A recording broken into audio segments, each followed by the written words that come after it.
Aquel martes de octubre parecía un día cualquiera en la oficina hasta que recibí ese mensaje de mi jefe. Necesito hablar contigo a solas antes de que termine el día. Mi mente comenzó a divagar entre posibilidades. ¿Un ascenso? ¿Problemas con mi desempeño? La incertidumbre me acompañó durante horas mientras intentaba concentrarme en mis tareas. Cuando finalmente crucé el umbral de su oficina, su rostro desencajado me advirtió que lo que venía no sería una conversación ordinaria. Siéntate, dijo con voz grave. Hay algo que debo confesarte y no puede esperar más. El reloj marcaba las 5:30 de la tarde cuando mi realidad profesional se desmoronó. ¿Alguna vez has sentido cómo una simple frase puede dividir tu vida en un antes y un después? He estado manipulando las comisiones del departamento durante los últimos 3 años, pronunció mientras mantenía una calma perturbadora. Sus palabras cayeron como piedras en un estanque quieto, creando ondas de confusión en mi interior. La persona a quien había admirado profesionalmente, quien había sido mi mentor y referente, me miraba ahora con una mezcla de vergüenza y cálculo estratégico. No era una confesión nacida del arrepentimiento, sino un movimiento preventivo. Mañana comenzará una auditoría interna y necesito saber si puedo contar con tu discreción. El silencio que siguió fue ensordecedor. Las grandes puertas de la verdad y la mentira se abrieron ante mí, y yo permanecía paralizado en el umbral, incapaz de decidir por cuál caminar. La lealtad es como un cristal, una vez que se rompe, nunca vuelve a ser el mismo. La explicación que siguió reveló un elaborado esquema de fraude que había desviado más de $200.000 de nuestras comisiones hacia cuentas fantasma. Dinero que nos pertenecía a mí y a mis compañeros. Nadie salió realmente perjudicado, intentó justificar con un cinismo que me heló la sangre. Mi mente calculaba rápidamente cuánto de mi esfuerzo había terminado en sus bolsillos mientras él continuaba con su monólogo. Cada palabra suya era como un pequeño puñal que se clavaba en la confianza que había depositado en él durante años. Estaba atravesando problemas personales. Siempre pensé en devolverlo. Nadie lo hubiera notado si no fuera por esta auditoría. Las excusas se acumulaban como hojas secas en otoño mientras yo permanecía en un silencio que él interpretó erróneamente como complicidad. A veces el silencio no es ausencia de palabras, sino presencia de pensamientos demasiado profundos para ser expresados. Si me ayudas a salir de esto, hay $50.000 para ti y ese ascenso que tanto has perseguido, propuso como quien ofrece un caramelo a un niño. Su desesperación era palpable, como un perfume barato que inunda una habitación pequeña. Mientras lo escuchaba, sentía como mi interior se dividía entre la indignación moral y el cálculo frío de las posibilidades. Aquella oferta representaba solucionar mis problemas financieros inmediatos, pero ¿a qué precio? La corrupción tiene esa cualidad particular. Comienza como una tentación y termina como una prisión. ¿Qué harías tú ante esa disyuntiva? ¿Elegirías la complicidad rentable o la integridad costosa? Ahí estaba yo, sosteniendo en mis manos el peso de una decisión que afectaría no solo mi futuro sino el de todos mis compañeros. El tiempo parecía haberse detenido en aquella oficina mientras el sol de la tarde proyectaba sombras cada vez más largas sobre nosotros. Necesito tiempo para pensar, fue todo lo que pude articular mientras me levantaba de la silla. Sus ojos me siguieron hasta la puerta, mezcla de súplica y amenaza velada. Salí de su oficina con las piernas temblorosas y la mente en ebullición. Los rostros de mis compañeros, ajenos al drama que acababa de desarrollarse, me parecieron máscaras de una obra en la que yo acababa de descubrir el guión oculto. La traición no solo estaba en los actos de mi jefe, sino en el sistema que había permitido que aquello ocurriera durante tanto tiempo. Caminé hasta mi escritorio y simulé trabajar mientras mi cerebro procesaba opciones. El documento que probaba todo estaba en mi correo ahora, enviado por él mismo como garantía de nuestra supuesta complicidad. Aquella noche no dormí. Las palabras dan vida o muerte, crean mundos o los destruyen. Y yo tenía que elegir qué mundo construiría con las mías al día siguiente. A la mañana siguiente, la oficina bullía con la noticia de la auditoría. Rostros tensos, conversaciones en susurros y mi jefe proyectando una falsa tranquilidad que solo yo podía descifrar en su totalidad. ¿Has tomado una decisión?, me preguntó durante un encuentro aparentemente casual junto a la máquina de café. Su mirada era la de un hombre que se estaba ahogando y me veía como su única tabla de salvación. 48 horas antes lo habría considerado un líder. Ahora veía a un manipulador desesperado. Mientras tanto, Recibí un mensaje de Recursos Humanos solicitando mi presencia. El tiempo para decidir se había acortado dramáticamente.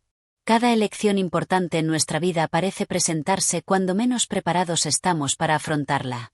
La verdad y la mentira tienen el mismo precio inicial, pero intereses muy diferentes a largo plazo. Me senté frente a la representante de Recursos Humanos con una tormenta interior que intentaba no reflejar en mi rostro. Estamos entrevistando a todos los miembros del equipo como parte del procedimiento estándar, explicó ella con amabilidad. Su oficina era un espacio neutro, pero en ese momento me pareció el escenario de un juicio del que dependía no solo mi futuro laboral sino mi paz mental. Cada pregunta aparentemente inocente adquiría un doble significado en mi mente agitada. Mientras respondía con frases medidas, una certeza comenzó a cristalizarse en mi interior. El miedo y la ambición habían sido siempre los verdaderos arquitectos de las peores decisiones de la humanidad. ¿Permitiría que también diseñaran las mías?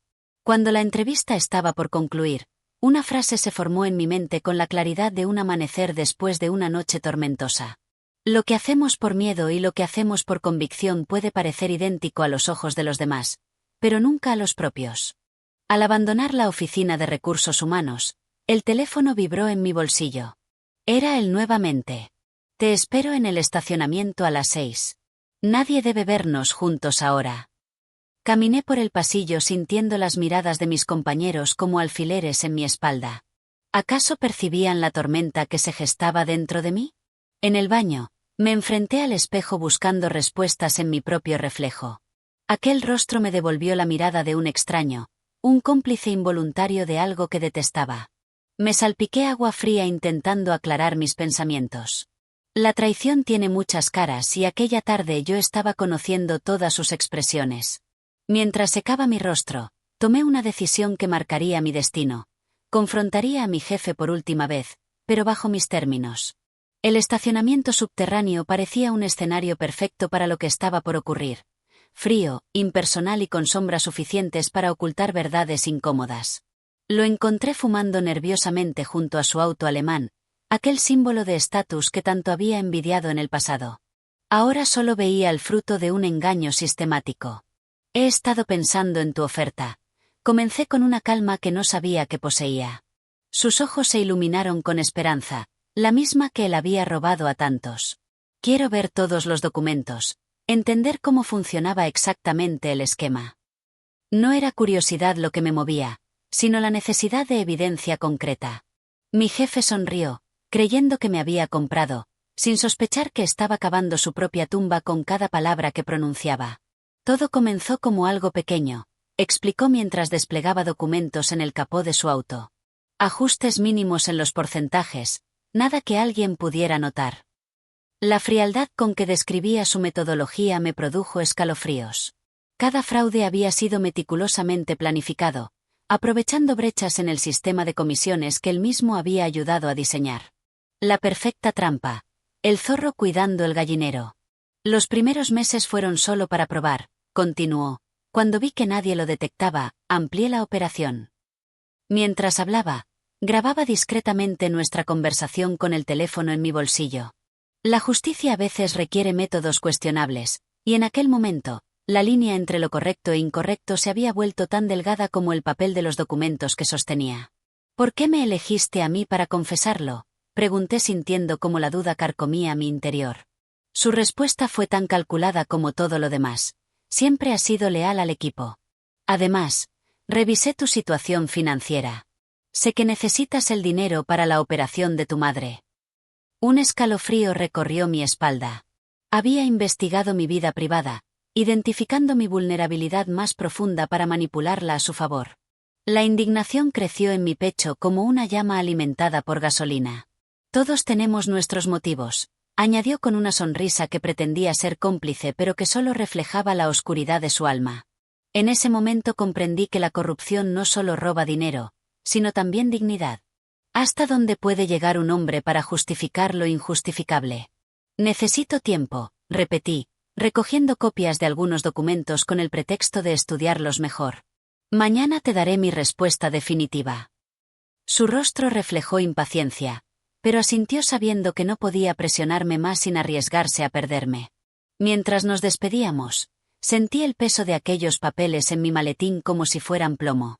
Al conducir de regreso a casa, las luces de la ciudad se desdibujaban a través del parabrisas, mezclándose con mis lágrimas contenidas. La verdad es un lujo que pocos pueden permitirse en un mundo construido sobre mentiras convenientes. Aquella noche, sentado en mi cocina con los documentos esparcidos sobre la mesa, comprendí que mi silencio no tenía precio, aunque mi jefe ya le hubiera puesto uno. El verdadero valor de las cosas nunca aparece en las etiquetas. A la mañana siguiente, solicité una reunión urgente con la directora de auditoría. La mujer me recibió con expresión neutral, como quien ha visto demasiadas tragedias corporativas para sorprenderse. Tengo información sobre irregularidades en nuestro departamento, comencé, sintiendo como cada palabra me alejaba irremediablemente de la vida que había conocido hasta entonces. Su mirada se agudizó, reconociendo el tono de una confesión inminente. Mientras reproducía la grabación y desplegaba los documentos, vi cómo su rostro pasaba de la sorpresa al disgusto y finalmente a una determinación profesional. Esto es más grave de lo que sospechábamos, admitió finalmente. Entiendes que tu testimonio será crucial. Asentí, aceptando el papel que el destino me había asignado. Hay momentos en que el valor no consiste en ser fuerte, sino en decidir que hay algo más importante que el miedo. Las siguientes horas transcurrieron en una nebulosa de reuniones a puerta cerrada, declaraciones firmadas y miradas furtivas.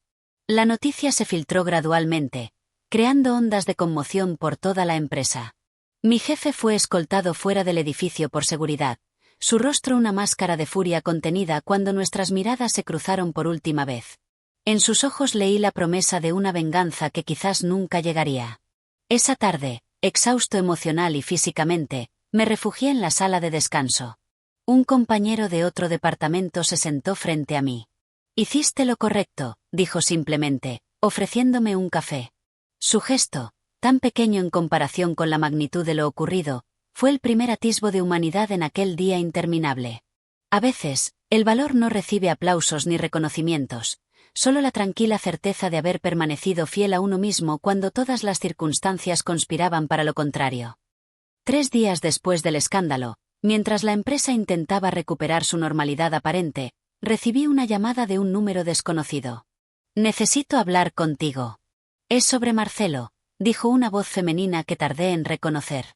Era Patricia, la asistente de mi exjefe, quien siempre había permanecido en las sombras de las operaciones departamentales.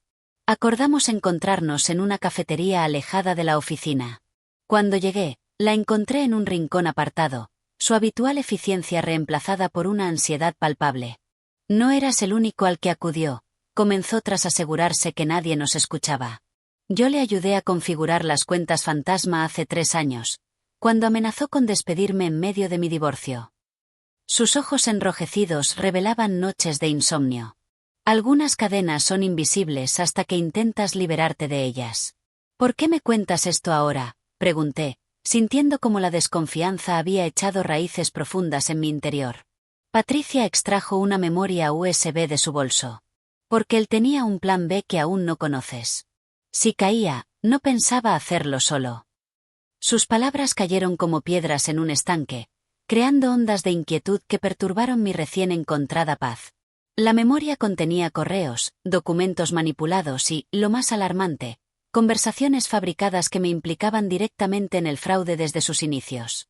Lo preparó todo meticulosamente, por si alguien lo delataba. Especialmente tú, a quien consideraba el más peligroso por tu acceso a los registros originales. El miedo, ese viejo conocido, regresó como una sombra alargada al atardecer. La venganza no siempre llega con gritos y amenazas. A veces se desliza silenciosamente como una serpiente venenosa. ¿Por qué me ayudas?, cuestioné mientras examinaba los archivos que potencialmente podrían destruir mi reputación y carrera. Patricia guardó silencio un momento, como quien selecciona cuidadosamente las semillas antes de plantarlas. Porque yo también fui víctima antes de convertirme en cómplice. Y porque alguien debe detener este ciclo. Su vulnerabilidad era un espejo de la mía, ambos atrapados en la telaraña de un manipulador maestro. Los archivos revelaban un plan elaborado durante meses.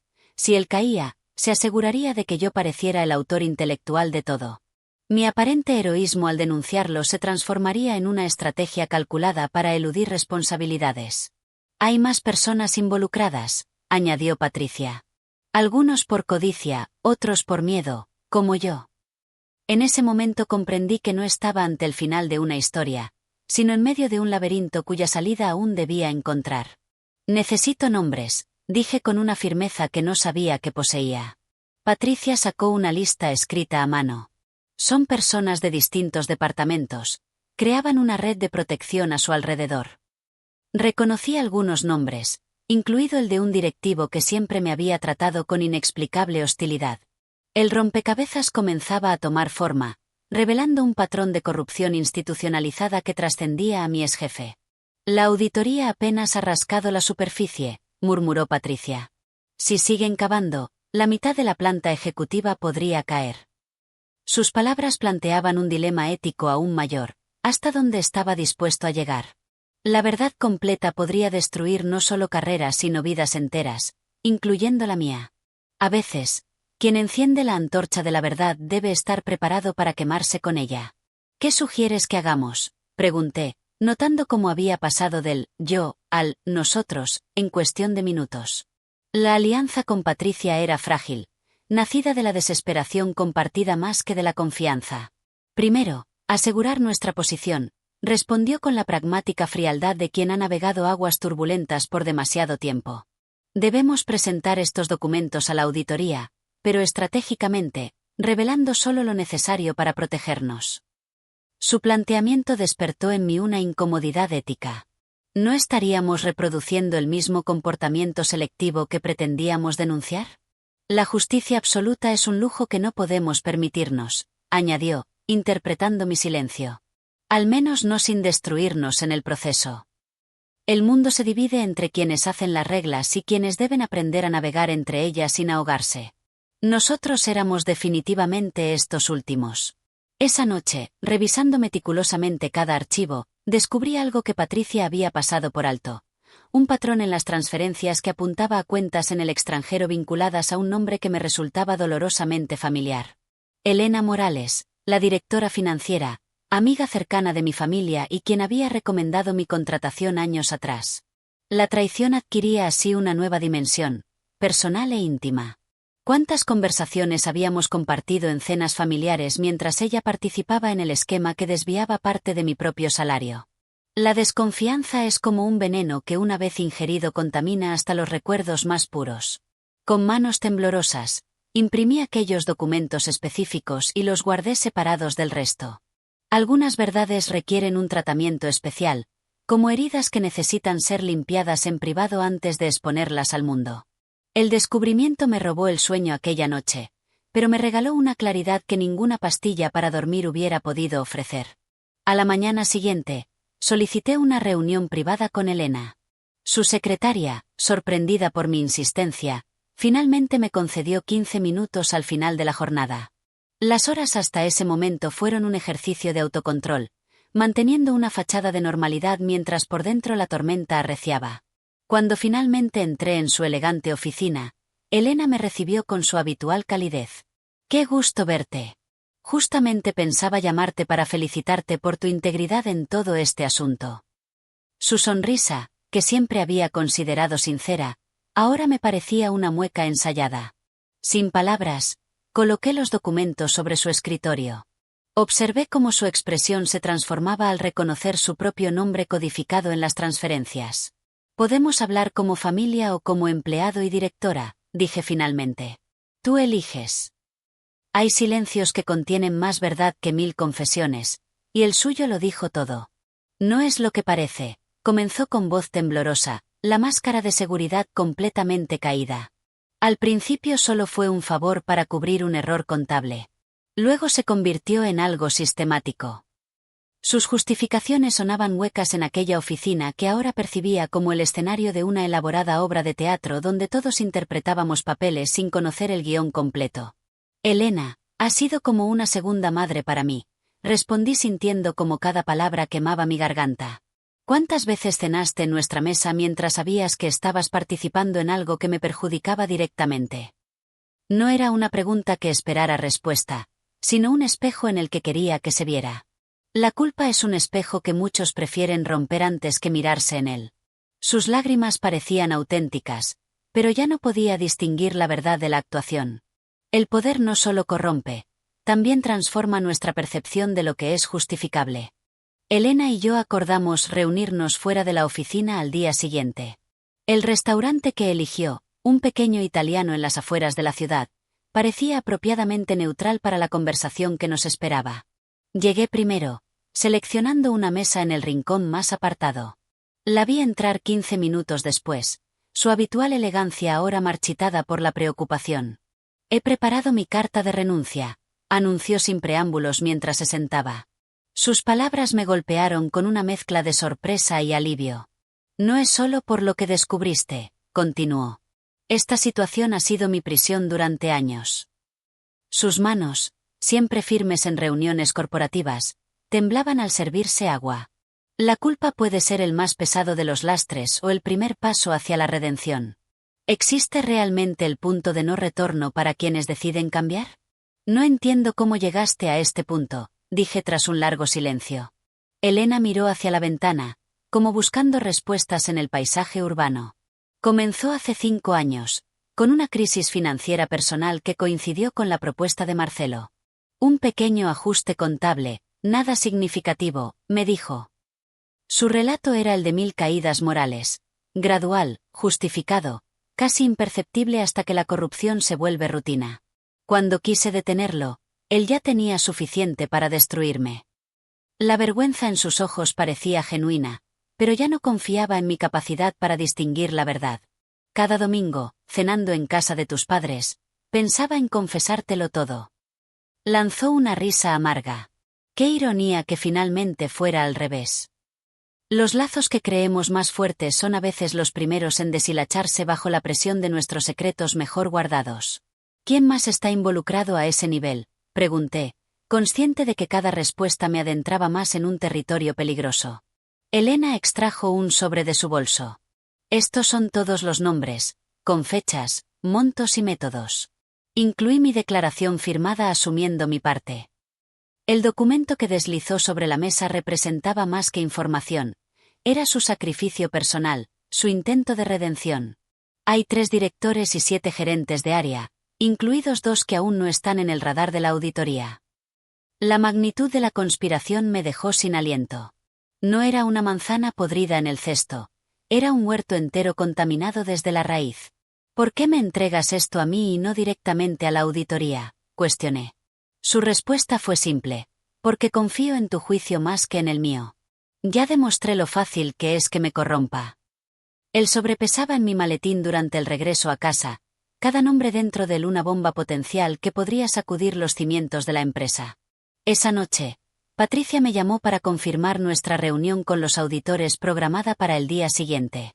¿Descubriste algo más?, preguntó con aquella mezcla de temor y esperanza que se había vuelto tan familiar. Dudé, considerando si debía compartir la confesión de Elena. La confianza, una vez perdida, se reconstruye con fragmentos tan frágiles como el cristal. Necesitamos vernos antes de la reunión, respondí finalmente. El silencio al otro lado de la línea me indicó que entendía la gravedad implícita. En el café de siempre, 7 de la mañana, acordó antes de colgar. Aquella noche contemplé el techo de mi habitación como quien mira un cielo estrellado, buscando patrones en el caos, tratando de descifrar mi propio papel en esta constelación de engaños entrelazados. A la mañana siguiente, llegué al café 40 minutos antes de lo acordado, necesitando tiempo para organizar mis pensamientos. Para mi sorpresa, Patricia ya estaba allí, con la misma expresión de quien ha dormido poco y pensado demasiado. Sin palabras, le entregué el sobre.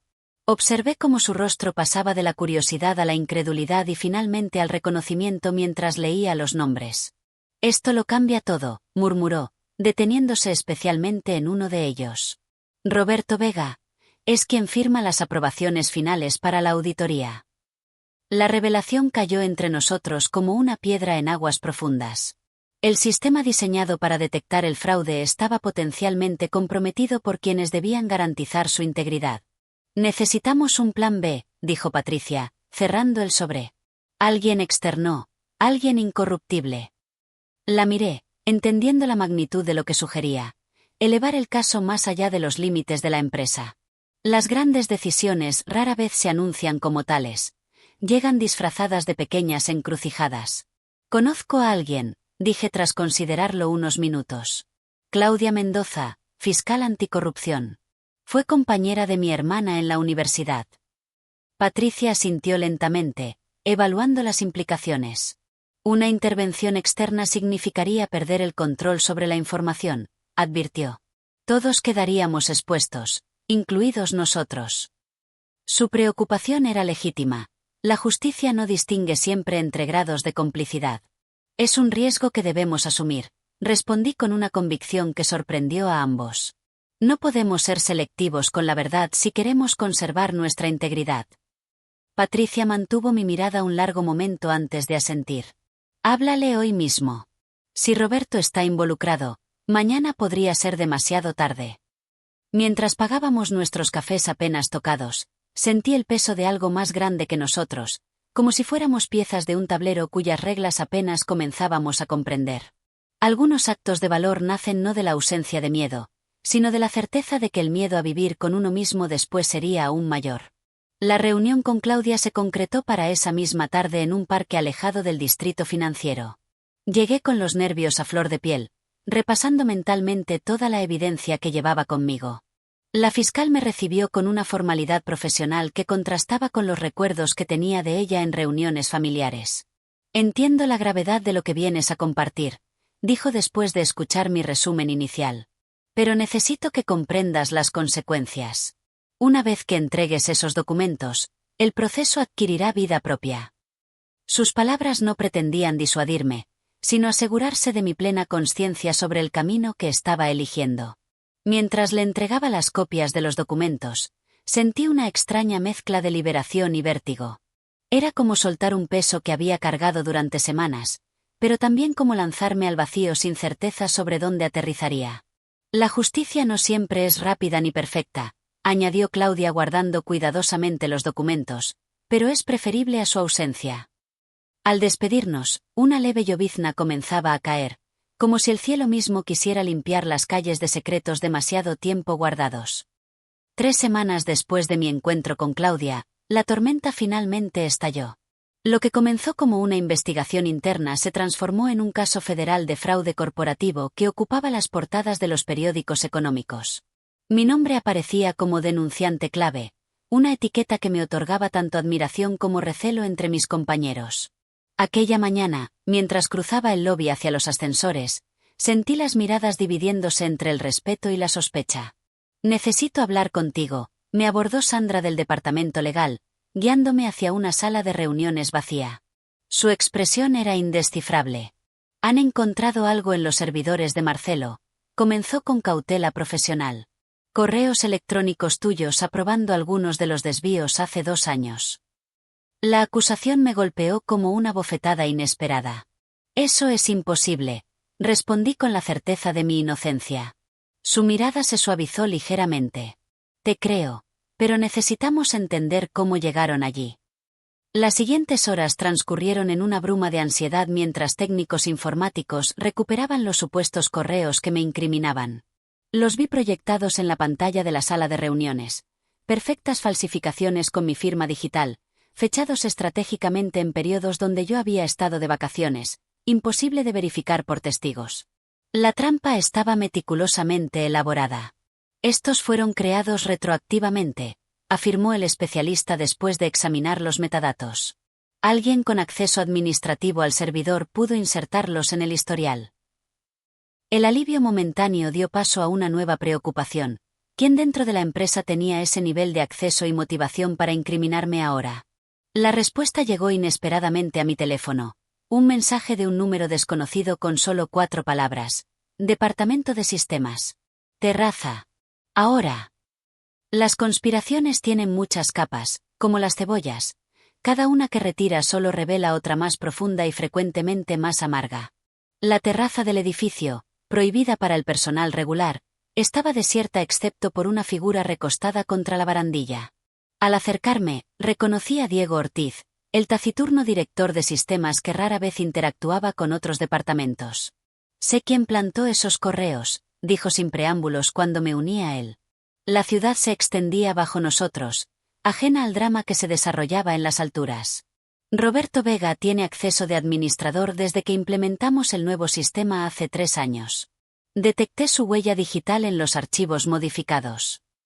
La revelación confirmaba mi sospecha sobre la involucración de altos directivos, pero añadía una nueva dimensión: sabotaje activo contra mí. ¿Por qué me dices esto?, pregunté, consciente de que Diego arriesgaba su propia posición. Su respuesta fue simple y devastadora: porque también falsificaron correos míos. Estamos en el mismo barco. La traición crea extraños compañeros de viaje, unidos no por afinidad sino por la necesidad compartida de supervivencia. Necesito pruebas de la manipulación, dije mientras regresábamos al interior del edificio. Diego asintió, su expresión una mezcla de determinación y temor. Tengo registros de actividad que muestran accesos irregulares al servidor durante la madrugada. Los he mantenido ocultos en un disco externo. Su precaución, que antes habría parecido paranoia, ahora resultaba providencial. Acordamos encontrarnos después del trabajo en un café alejado del distrito financiero. Al separarnos en el pasillo, una sensación de ser observados me erizó la piel. Giré justo a tiempo para ver a Roberto Vega desapareciendo tras una esquina. ¿Nos había escuchado? La paranoia es el tributo que la inocencia paga al descubrir que el mundo es más complejo y oscuro de lo que creía. Al regresar a mi oficina, encontré un sobremanila sobre mi escritorio sin remitente. Dentro, una fotografía, yo mismo, conversando con Claudia en el parque 3 semanas atrás. Al reverso, una única línea escrita a mano: sabemos que no estás solo. El mensaje era claro: la guerra había escalado. El café donde había quedado con Diego estaba casi vacío cuando llegué, 15 minutos antes de la hora acordada. Pedí un expreso que no pensaba beber, demasiado nervioso para añadir cafeína a mi sistema. Los minutos pasaban y Diego no aparecía. Tras media hora, intenté llamarlo sin éxito. La inquietud se transformó en alarma cuando recibí un mensaje suyo: no puedo ir. Me están siguiendo. Busca en tu casillero mañana. Salí apresuradamente, sintiendo que cada persona que me cruzaba podía ser parte de una vigilancia más amplia. En el estacionamiento, algo captó mi atención: el auto de Diego, estacionado incorrectamente con las luces encendidas. Me acerqué cauteloso, encontrándolo vacío con la puerta del conductor entreabierta. Sobre el asiento, su teléfono y una mancha oscura que reconocí con horror como sangre. La violencia, que hasta entonces había sido una posibilidad abstracta, se materializaba ante mis ojos. Algunas verdades son tan peligrosas que quienes las poseen se convierten en objetivos. Conduje directamente a casa de Patricia, el único lugar que me pareció seguro en aquel momento. La encontré preparando maletas. Diego Ortiz ha desaparecido, le informé apenas me abrió la puerta. Su rostro palideció. Acabo de recibir una llamada anónima advirtiéndome que abandone la ciudad, respondió, conduciéndome al interior. La coincidencia era demasiado perfecta para ser casual. Estábamos siendo sistemáticamente acosados.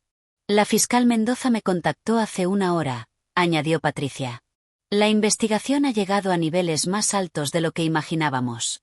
Hay políticos involucrados, contratos gubernamentales manipulados. El alcance de la corrupción superaba los límites de nuestra empresa, extendiéndose como raíces venenosas hacia instituciones que deberían haber sido impenetrables. Nos ofrece protección, continuó, pero debemos declarar formalmente mañana. La decisión que enfrentábamos era demoledora: convertirnos en testigos protegidos, abandonando nuestras vidas tal como las conocíamos, o arriesgarnos a seguir el misterioso camino de Diego Ortiz. Algunas noches definen el resto de nuestros días. Aquella prometía ser una de ellas. A la mañana siguiente, con ojos enrojecidos tras una noche sin sueño, llegué temprano a la oficina dirigiéndome directamente a mi casillero. El pequeño USB que encontré dentro, etiquetado con la simple palabra seguro, contenía mi salvación y mi condena simultáneamente. Los archivos mostraban no solo la manipulación de correos electrónicos, sino un elaborado sistema de desviación de fondos que involucraba a 5 empresas fantasma y cuentas en 3 países diferentes. Pero la verdadera revelación llegó al final: una carpeta titulada Proyecto Fénix, con documentos detallando la venta planificada de la empresa a un conglomerado extranjero una vez que las acciones cayeran lo suficiente debido al escándalo. Era el motivo final, la razón por la que Roberto Vega y otros directivos habían participado, no solo por el dinero desviado sino por las millonarias compensaciones que recibirían tras la venta. El fraude no era el crimen principal sino la cortina de humo que ocultaba una traición mucho mayor. Mientras copiaba los archivos con manos temblorosas, la puerta de la sala de casilleros se abrió lentamente. Me giré esperando encontrar a un enemigo, pero en su lugar vi el rostro exhausto de mi exjefe, Marcelo. No tenemos mucho tiempo, susurró Marcelo, su rostro despojado de la arrogancia que lo había caracterizado. El hombre frente a mí parecía una versión desgastada del jefe que me había confesado su fraude semanas atrás. Diego me contactó antes de desaparecer. La mención del nombre me puso en alerta. Instintivamente, oculté el USB en mi puño. ¿Qué sabes de Diego?, pregunté, manteniendo la distancia física y emocional. Marcelo se pasó la mano por el rostro sin afeitar. Sé que intentaba ayudarte y que ahora está en peligro, igual que tú. Sus palabras parecían sinceras, pero la desconfianza se había convertido en mi estado natural. El proyecto Fénix no es solo una venta, continuó. Es una operación de lavado de activos a escala internacional. Roberto Vega solo es un peón. Los verdaderos arquitectos están más arriba. La conspiración crecía como círculos concéntricos en agua estancada, cada revelación más turbia que la anterior. ¿Por qué debería creerte?, cuestioné, la memoria de su traición aún fresca en mi mente. Marcelo extrajo un teléfono desechable de su bolsillo. «Porque tengo esto». En la pantalla, un vídeo mostraba a Roberto Vega y 3 hombres desconocidos discutiendo en un restaurante exclusivo. El audio era claro. El chivo expiatorio funcionó perfectamente.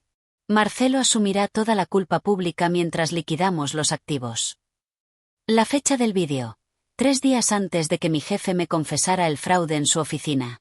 La revelación me golpeó con fuerza demoledora. Marcelo había sido manipulado también, posicionado como el rostro visible de una operación mucho mayor. Me tendieron una trampa, explicó con amargura.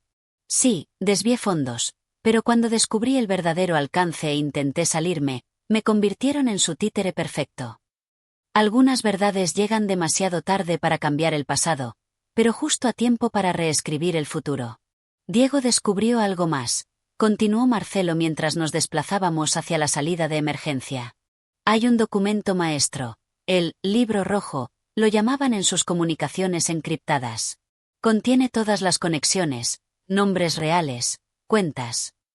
Su voz adquirió un tono de urgencia casi febril. Necesitamos encontrarlo antes que ellos. Al llegar a mi auto, noté un vehículo negro estacionado estratégicamente con 2 hombres dentro. Marcelo los vio también. Son de seguridad privada, contratados por Vega. Nos están vigilando. Conduje sintiendo el peso de múltiples miradas, reales o imaginarias. La paranoia es el último refugio de quienes descubren que la realidad supera sus peores temores. ¿Dónde está Patricia?, preguntó Marcelo. Teníamos una reunión con la fiscal hoy, respondí, súbitamente recordando el compromiso. ¿Confías en esa fiscal?, cuestionó. La pregunta me descolocó. ¿Existía aún algún terreno seguro en este pantano de engaños donde cada verdad revelada parecía engendrar nuevas dudas? El apartamento de Diego Ortiz mostraba signos de un registro apresurado, cajones abiertos, papeles esparcidos, la meticulosa organización del técnico de sistemas convertida en caos. Llegamos tarde, murmuró Marcelo mientras examinábamos la devastación. Sin embargo, algo captó mi atención, un ejemplar de Crimen y Castigo en la estantería, con un separador visible. Diego mencionó este libro en una conversación la semana pasada, recordé, extrayéndolo. Entre sus páginas, una tarjeta de memoria estaba cuidadosamente oculta. La esperanza, ese frágil destello en la oscuridad, pareció reavivarse momentáneamente. Al insertarla en mi laptop, encontramos un archivo encriptado y una nota. La clave es el primer regalo que te hice. Marcelo me miró confundido. Es para ti, obviamente, dijo. Cerré los ojos, intentando reconstruir mi limitada relación con Diego. El recuerdo emergió como un susurro, un llavero de ajedrez que me obsequió cuando solucionó un problema en mi computadora. Torre Blanca, Tecleé. El archivo se abrió, revelando coordenadas GPS y una advertencia. Solo una oportunidad. 48 horas máximo. Las coordenadas nos llevaron a un viejo almacén en las afueras de la ciudad. El lugar parecía abandonado, pero una cámara de seguridad moderna delataba lo contrario. Diego era paranoico con la seguridad, explicó Marcelo. Debe haber preparado esto como su plan de contingencia. Encontramos la entrada lateral como indicaba el archivo, protegida por un sistema de reconocimiento facial. Para mi sorpresa, funcionó con mi rostro. Te dio acceso a ti, no a mí, observó Marcelo. La confianza, ese bien tan escaso en nuestras circunstancias, adquiría un nuevo significado. El interior revelaba una pequeña oficina improvisada con servidores y monitores. En la pantalla principal, un mensaje: si estás viendo esto, probablemente estoy muerto. Lo que buscas está en el archivo Fénix verdadero. El vídeo adjunto mostraba a Diego, visiblemente nervioso. Descubrí quién está realmente detrás del proyecto Fénix. No es solo Roberto Vega. Es alguien más cercano a ti de lo que imaginas. La traición, comprendí entonces, no era un evento sino un patrón que se repetía en escalas cada vez más íntimas. El archivo contenía capturas de pantalla, registros telefónicos y fotografías que dibujaban un patrón inequívoco. Patricia, mi supuesta aliada, aparecía en múltiples reuniones secretas con Roberto Vega y los mismos hombres del vídeo de Marcelo. Su papel no era el de una víctima manipulada como me había hecho creer, sino el de coordinadora estratégica del proyecto. Ella orquestó todo desde el principio, murmuré, sintiendo como la traición adquiría un nuevo y doloroso rostro. Me utilizó para desviar la atención mientras aseguraban la fase final. Las fechas lo confirmaban. Su acercamiento a mí había ocurrido precisamente cuando comenzaron a preparar la venta. Mi teléfono vibró, un mensaje de Patricia preguntando por mi ausencia en la reunión con la fiscal. La duplicidad de su preocupación, que habría interpretado como genuina horas antes, ahora me parecía obscena en su cálculo. Cada verdad descubierta cerraba una herida solo para abrir otra más profunda. Necesitamos contactar directamente a la fiscal, decidí. Sin intermediarios. El verdadero poder no reside en ocultar la verdad, sino en determinar quién tiene acceso a ella. Mientras preparábamos la evidencia para presentarla a la fiscal, una notificación de noticias apareció en mi teléfono. Director financiero de importante corporación encontrado muerto en aparente suicidio. La fotografía mostraba el rostro de Roberto Vega. Están limpiando cabos sueltos, murmuró Marcelo, su rostro una máscara de temor apenas contenido. La muerte, hasta entonces una amenaza abstracta, se materializaba como la sombra de un ave rapaz sobre nosotros. Vega sabía demasiado, continuó. Estamos contra el tiempo. Mientras organizaba los archivos, encontré algo desconcertante. Un registro de pagos millonarios a una firma de abogados que representaba a mi exjefe. ¿Marcelo? Cuestioné mostrándole el documento. Su expresión cambió sutilmente, un microsegundo de cálculo antes de recomponerse. Parte del acuerdo para convertirme en chivo expiatorio, explicó con aparente naturalidad. Pero algo en su tono despertó mi instinto. La desconfianza es como un radar primitivo que detecta disonancias imperceptibles para la razón. ¿Estaba ante otra capa del engaño o simplemente sucumbiendo a una paranoia justificada? La línea entre perspicacia y obsesión se había vuelto tan delgada como el filo de una navaja. El estacionamiento subterráneo donde acordamos encontrarnos con Claudia Mendoza estaba prácticamente vacío a esa hora de la noche. Marcelo vigilaba nerviosamente mientras yo repasaba mentalmente la secuencia de eventos que nos había llevado hasta allí. ¿Confías realmente en esta fiscal?, insistió por tercera vez. Su ansiedad resultaba contagiosa. Es nuestra mejor opción ahora, respondí, aunque las dudas florecían como mala hierba en mi mente. Un auto se aproximó con las luces apagadas, deteniéndose a pocos metros. Claudia descendió sola, su expresión profesional pero con evidentes signos de tensión. Tenemos menos de 10 minutos, anunció sin preámbulos. Patricia López acaba de presentar una denuncia formal contra ustedes dos por sabotaje corporativo. La noticia, aunque esperada tras nuestro descubrimiento, confirmaba la traición en toda su magnitud. Tenemos pruebas de que ella es parte central de la conspiración, respondí, entregándole la memoria con los archivos de Diego. Las cartas estaban sobre la mesa. Ahora solo quedaba esperar quién tenía la mejor mano. ¿Qué pasó con Diego Ortiz?, pregunté mientras Claudia examinaba rápidamente el contenido digital. Su respuesta fue escalofriante en su precisión clínica. Hospitalizado con múltiples fracturas y en coma inducido. Lo encontraron en un canal de desagüe industrial. La violencia ya no acechaba en las sombras. Había adquirido nombres, rostros, consecuencias tangibles. Marcelo palideció visiblemente. «Necesitamos protección inmediata», exigió con voz trémula. Claudia cerró la laptop con gesto decidido. «Puedo ofrecérsela a él», dijo señalándome, «pero no a usted, Sánchez. No con sus antecedentes en este caso».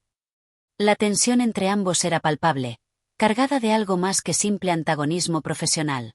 «¿Qué no me estás diciendo, Claudia?», pregunté, percibiendo corrientes subterráneas en su intercambio. La fiscal me miró directamente, su expresión suavizándose momentáneamente. «Tu exjefe no ha sido completamente honesto contigo sobre su participación. Algunas revelaciones llegan como susurros, otras como avalanchas. Esta pertenecía a la segunda categoría. Los pagos a su firma de abogados no eran parte de ningún acuerdo de chivo expiatorio», continuó Claudia mientras Marcelo retrocedía imperceptiblemente. «Eran compensaciones por servicios muy específicos. La creación de empresas fantasma en paraísos fiscales para el proyecto Fénix». La traición, comprendí entonces, no era un evento aislado sino una matriosca de engaños, cada uno conteniendo otro más pequeño y más íntimo. Marcelo abandonó toda pretensión. «No lo entiendes. Me obligaron a participar. Amenazaron a mi familia». Su desesperación parecía auténtica, pero ya no podía distinguir entre verdades y actuaciones magistrales. «¿Por eso me confesaste el fraude aquel día en tu oficina?», pregunté, regresando mentalmente al momento que había desencadenado todo.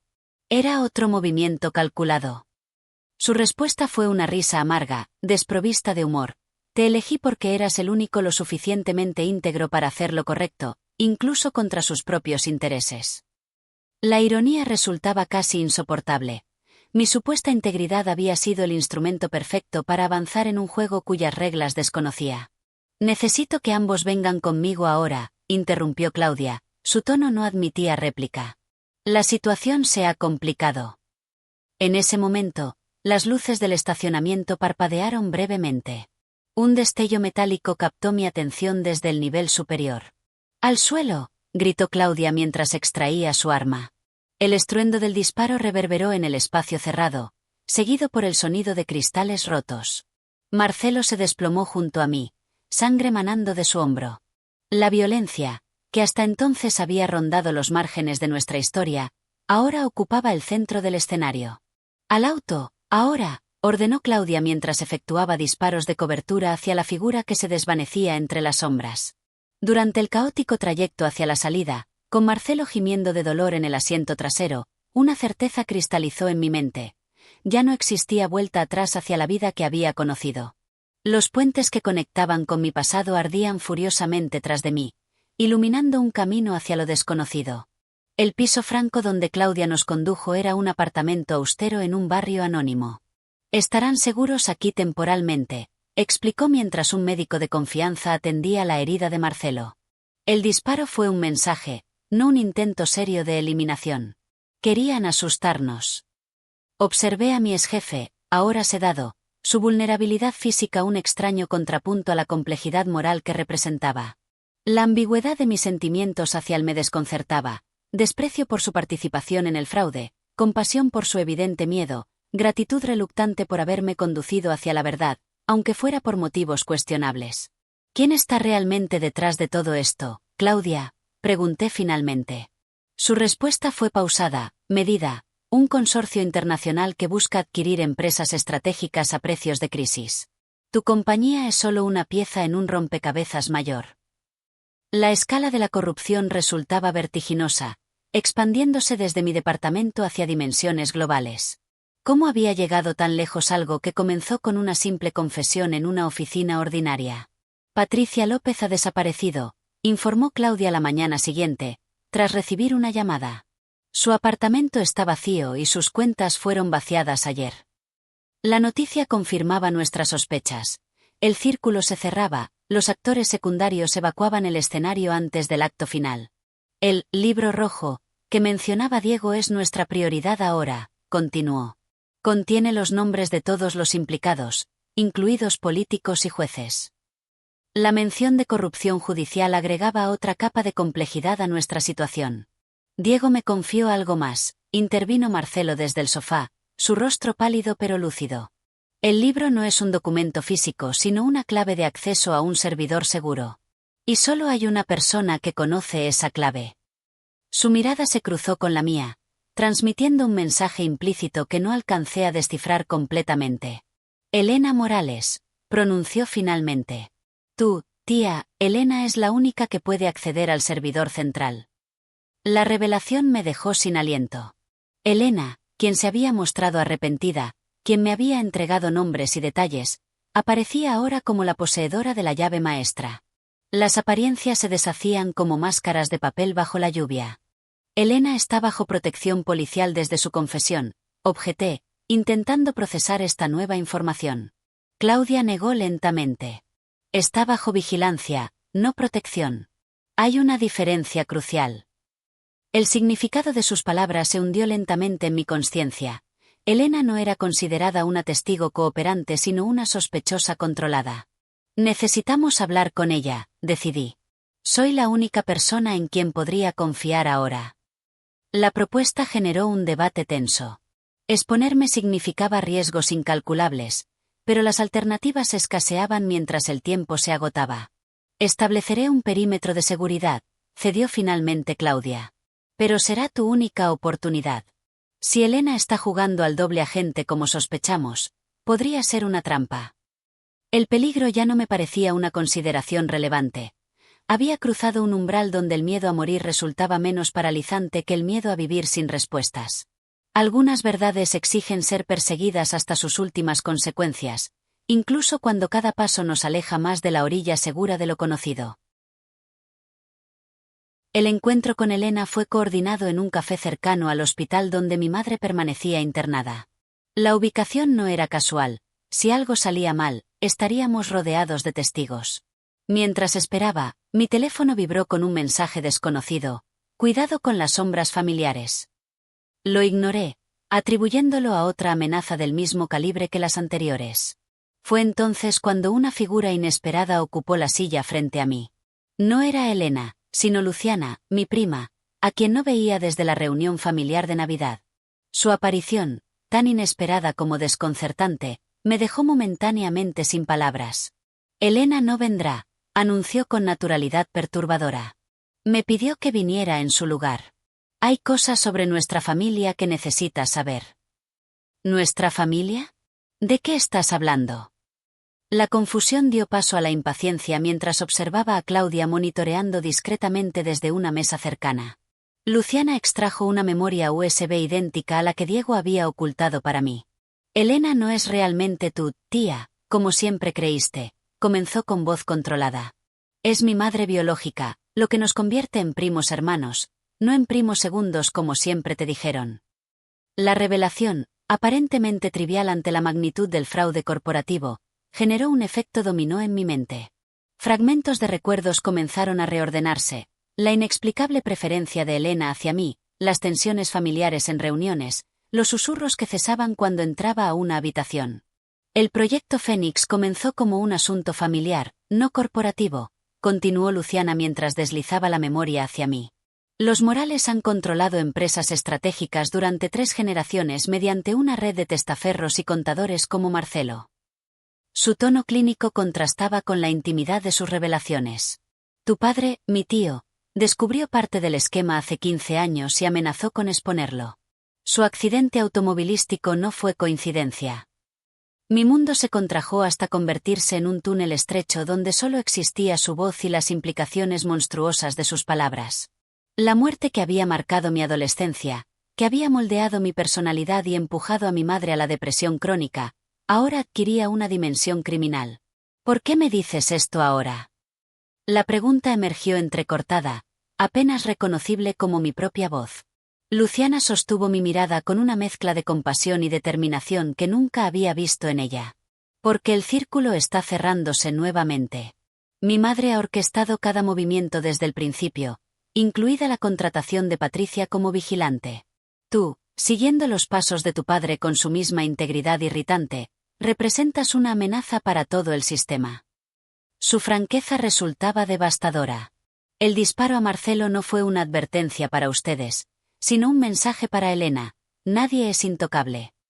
Mi prima extendió su mano sobre la mía en un gesto inesperadamente cálido. He pasado años siendo cómplice por omisión. Ya no puedo seguir así. La memoria USB contenía archivos encriptados y una carpeta titulada Historial Familiar Morales. Mientras revisábamos su contenido en mi computadora portátil, Luciana narró la génesis de un imperio construido sobre influencias políticas y manipulaciones financieras.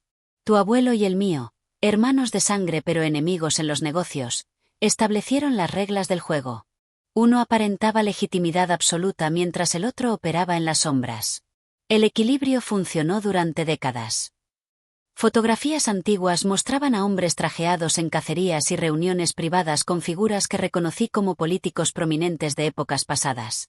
Cuando tu padre amenazó con romper el pacto de silencio, todo el sistema peligró. Elena tomó decisiones que la atormentan hasta hoy. Mi madre siempre habló de Elena como su amiga más cercana de la universidad, murmuré mientras las piezas encajaban dolorosamente. Fue Elena quien la consoló tras la muerte de papá. Luciana asintió con expresión sombría. La culpa puede manifestarse como devoción. Ha estado protegiéndolas a ambas, a su manera retorcida. Un archivo específico mostraba transferencias periódicas a la cuenta de mi madre, camufladas como pagos de seguros, coincidiendo exactamente con el periodo posterior al accidente. Tu contratación en la empresa no fue casualidad, continuó mi prima. Elena te quería cerca, supervisado. Cuando comenzaste a destacar por tu talento analítico, Marcelo recibió instrucciones de vigilarte especialmente. Su confesión inicial fue aprobada por Elena cuando supo de la auditoría inminente. Claudia se unió a nuestra mesa, su expresión profesional apenas ocultando su sorpresa ante las revelaciones. Señorita Morales, ¿está dispuesta a declarar oficialmente? La pregunta flotó entre nosotros como una sentencia pendiente. Luciana respiró profundamente, el peso de generaciones de secretos familiares visible en sus hombros. Sí, pero con una condición. Quiero garantías de que mi primo y su madre estarán protegidos permanentemente.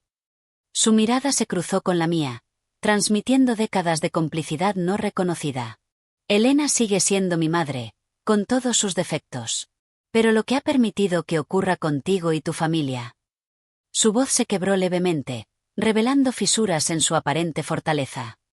Nuestra sangre compartida significa algo para mí, aunque nunca hayamos sido realmente cercanos. Quiero que sepas que siempre intenté advertirte, a mi manera. Decisión crítica o camino personal y epifanía y cierre reflexivo. El testimonio de Luciana desencadenó una investigación federal que sacudió los cimientos del mundo empresarial y político. Mi identidad pasó a la clandestinidad bajo el programa de protección de testigos, mientras observaba desde lejos cómo el imperio Morales se desmoronaba metódicamente. Elena fue arrestada intentando abordar un vuelo privado a Suiza. Su rostro, captado por cámaras de seguridad, mostraba la serenidad resignada de quien finalmente acepta su destino. Marcelo negoció su testimonio a cambio de una reducción de condena, revelando conexiones que se extendían hasta ministerios y tribunales superiores. Cada nueva revelación era como descubrir otra habitación en una casa que creía conocer perfectamente. Patricia fue localizada en Singapur y extraditada, su elaborada fuga financiada por fondos que ella misma había desviado del esquema principal. 6 meses después del arresto de Elena, recibí autorización para visitarla en la prisión federal. El ambiente austero contrastaba brutalmente con su elegancia habitual, aunque mantenía cierta dignidad en su uniforme carcelario. Has crecido tanto desde que eras un niño siguiéndome por toda la casa durante las reuniones familiares. Comenzó con nostalgia que parecía auténtica. Ningún reproche, ninguna justificación elaborada. ¿Sabes por qué nunca tuve más hijos después de Luciana? La pregunta me desconcertó por su aparente irrelevancia. Porque me enamoré de tu padre, el hermano de mi esposo. Un amor imposible que transformé en devoción hacia ti, su viva imagen. Sus ojos, antes incisivos en reuniones ejecutivas, ahora transmitían una vulnerabilidad inquietante. La familia Morales siempre ha estado unida por secretos más que por afecto. ¿Ordenaste la muerte de mi padre? La pregunta que había ensayado mentalmente durante semanas emergió casi como un susurro. Elena mantuvo mi mirada sin parpadear, la verdad cruda finalmente expuesta entre nosotros. No directamente. Advertí sobre su investigación a quienes tenían más que perder. Sabía que tomarían medidas, pero me convencí de que serían menos definitivas. Su voz se quebró levemente, el único signo de emoción que permitió asomar. Ese día perdí a 2 personas, al hombre que amaba secretamente y a la mujer que creía ser. La confesión, tan esperada y temida, generó en mí una extraña sensación de vacío en lugar del cierre anhelado. Las verdades largamente perseguidas rara vez nos liberan como esperamos, simplemente desplazan nuestras prisiones interiores hacia territorios desconocidos. El regreso a casa esa noche coincidió con una mejoría inesperada en la salud de mi madre. Tu prima Luciana vino a visitarme mientras estabas fuera, comentó con una animación que no veía en años. Me contó cosas sobre nuestra familia que, bueno, explican muchas situaciones extrañas que siempre me inquietaron. Su tranquilidad ante revelaciones que yo había temido compartir me desarmó completamente. Siempre supe que había algo más detrás del accidente de tu padre, continuó mientras ordenaba fotografías antiguas sobre la mesa del comedor. Lo que no imaginé es que la historia se remontaba a nuestros abuelos. Extrajo una fotografía que nunca había visto. Mi padre adolescente junto a Elena, ambos sonrientes en lo que parecía una competencia ecuestre. Ella siempre lo observaba de esa manera tan particular. Ahora entiendo por qué. Claudia me contactó semanas después para informarme que Diego Ortiz había despertado del coma. Pregunta insistentemente por ti. Los médicos creen que tu visita podría ser terapéutica. El hospital privado donde permanecía bajo protección policial olía a antiséptico y resignación. Diego, notablemente más delgado pero con la misma mirada perspicaz, intentó incorporarse al verme. Te dejé pistas deliberadamente crípticas, comenzó sin preámbulos. Temía que si eran demasiado obvias, Elena se adelantaría. Su franqueza resultaba refrescante tras meses de verdades parciales y revelaciones calculadas. Hay algo que no incluí en los archivos. Tu padre dejó un diario codificado. Lo encontré accidentalmente en los servidores antiguos mientras implementaba el nuevo sistema. Su mano temblorosa apretó la mía. Está en la misma memoria, bajo una partición oculta. La contraseña es Prometeo liberado. Punto. El diario de mi padre, escrito en los meses previos a su muerte, documentaba meticulosamente sus descubrimientos sobre el entramado familiar empresarial, y más perturbadoramente, sus sospechas sobre los sentimientos de Elena. A veces la siento observándome como quien contempla un espejismo en el desierto, con desesperación y resignación simultáneas, escribía. Temo que esta obsesión silenciosa pueda convertirse en algo peligroso si alguna vez confronto abiertamente lo que he descubierto sobre los negocios familiares. Las entradas finales revelaban su plan para exponer gradualmente el esquema, protegiendo selectivamente a quienes consideraba víctimas del sistema más que perpetradores. Mi nombre y el de mi madre encabezaban esa lista, junto al de Luciana, entonces apenas una adolescente. La última entrada, fechada 3 días antes de su muerte, terminaba con una frase premonitoria. La verdad siempre encuentra su camino hacia la luz, aunque a veces toma generaciones enteras. Años después, mientras observo a mi hija recién nacida en la sala de maternidad, las palabras finales de mi padre reverberan con nueva significación. Luciana, ahora mi confidente más cercana tras nuestra experiencia compartida, sostiene delicadamente a la pequeña. Tiene tus ojos, comenta con la familiaridad que hemos construido pacientemente. Y la barbilla obstinada de tu padre. La mención ya no provoca dolor sino una suave nostalgia. Decidimos nombrarla Prometea, un guiño al código que reveló la verdad última y un recordatorio de que incluso los fuegos robados pueden iluminar nuevos comienzos. Mi esposa, quien conoció mi historia completa antes de aceptar compartir su vida conmigo, asiente aprobatoriamente desde la cama. Una nueva generación sin secretos venenosos, murmura exhausta pero satisfecha. Mientras sostengo a mi hija, comprendo que la verdadera herencia familiar no reside en apellidos ni en imperios empresariales, sino en la elección consciente de qué patrones perpetuamos y cuáles transformamos deliberadamente.